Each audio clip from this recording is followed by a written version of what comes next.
The best అంటే మాత్రం సద్ద రొట్టెల మీదకి వేడి వేడి తోటకూర ఫ్రై పెట్టుకొని తింటుంటే ఆ రుచి అయితే మాటల్లోనైతే ఎవ్వరమైతే చెప్పలేము అంత. హాయ్ ఫ్రెండ్స్, వెల్కమ్ టు నానమ్మ విలేజ్ వంటలు. అందరూ బాగున్నారా? అందరూ బాగుండాలి, అందులో నేను కూడా ఉండాలి. ఈరోజు పొద్దునైతే మా అమ్మమ్మ దగ్గరికి అయితే వెళ్ళాను. అమ్మమ్మ ఏదైనా మంచి వంటకం గురించి చెప్పవే అప్పట్లో అని అంటే, నీకు ఏం కావాలరా, కౌసులు కావాలా లేకపోతే కూరగాయలలో ఆకుకూరలలో కావాలా అన్నది. కౌసులు ఏముంది, ఎప్పుడైనా చేసుకోవచ్చులే అనేసి నేనైతే ఆకుకూరలలో కానీ కూరగాయలలో కానీ అని చెప్పాను. మా అమ్మమ్మ అయితే ఒక సజెషన్ ఇచ్చింది. సింపుల్గానైతే రుచిగా ఉండేటట్టు అయితే నువ్వైతే తోటకూర ఫ్రై చేసి చూపించురా, చాలా చాలా మంచిగా ఉంటుంది, చాలా చాలా ఆరోగ్యంగా మంచిది అన్నది. అందుకే నేనైతే తోటకూరనైతే ఈరోజు అయితే ఫ్రై అయితే చేసుకుంటున్నాను. ముందుగానైతే తోటకూరనైతే బాగానైతే గిల్లేసేసి వాటర్ పోసేసేసి బాగానైతే శుభ్రంగా అయితే 2 సార్లు అయితే కడిగేసేయండి. 2 టైమ్స్ 3 టైమ్స్ అయితే శుభ్రంగా కడిగేసేసి వాటర్ని అయితే బాగా పిండేసేసి అయితే పక్కన అయితే పెట్టేసేయండి.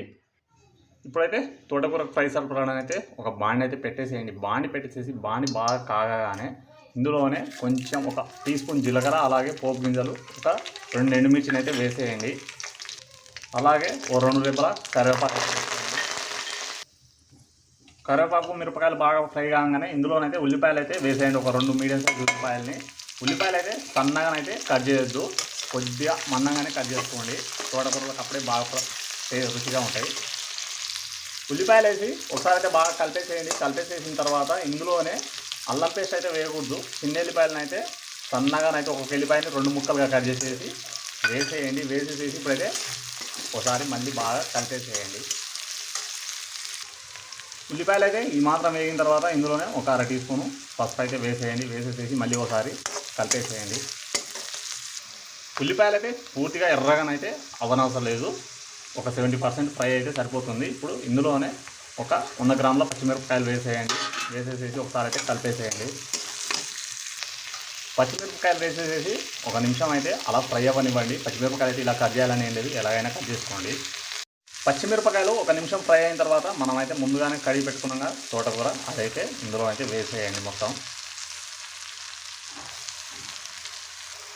తోటకూర మొత్తం వేసేసేసి ఆకులు కింద పడకుండా ఒకసారి అయితే అలా కలిపేసేయండి. ఒకసారి అయితే అలా కలిపేసిన తర్వాత ఒక 5 నిమిషాలు అయితే తోటకూరనైతే బాగానైతే ఉడకనివ్వండి. ఇప్పుడు ఒక మూత అయితే పెట్టేసేయండి. 5 నిమిషాలు అలా తోటకూరనైతే ఉడకనివ్వండి. 5 నిమిషాల తర్వాత మూతనైతే తీసేయండి. తీసేసేసి ఇందులోనే రుచికి సరిపడనైతే ఉప్పు అయితే వేసుకోండి. ఉప్పు వేసేసేసి ఒకసారి మళ్ళీ అలా కలిపేసేయండి. ఇప్పుడు 1 టీ స్పూన్ అయితే ధనియం పొడి అయితే వేసేయండి. వేసేసేసి మళ్ళీ ఒకసారి కలిపేసేయండి. ధనియం పొడి వేసేసి ఒకసారి కలిపిన తర్వాత మరో 5 నిమిషాలు అయితే మూత పెట్టేసేసి అలా వదిలేసేయండి. మనకైతే తోటకూర ఫ్రై అయితే రెడీ అయిపోతుంది. ఎందుకంటే తోటకూర అనేది బాగా ఉడకాలి, ఆకులాకులు ఉంటే తినలేమంత రుచిగా ఉండదు. అయితే మూత పెట్టేసేసి మరో 5 నిమిషాలు వదిలేదాం. చూశారు కదా, మరో 5 నిమిషాల తర్వాత అయితే తోటకూర చాలా చాలా బాగా ఉడికేసింది. చాలా రుచిగా ఫ్రై కూడా అయిపోయింది.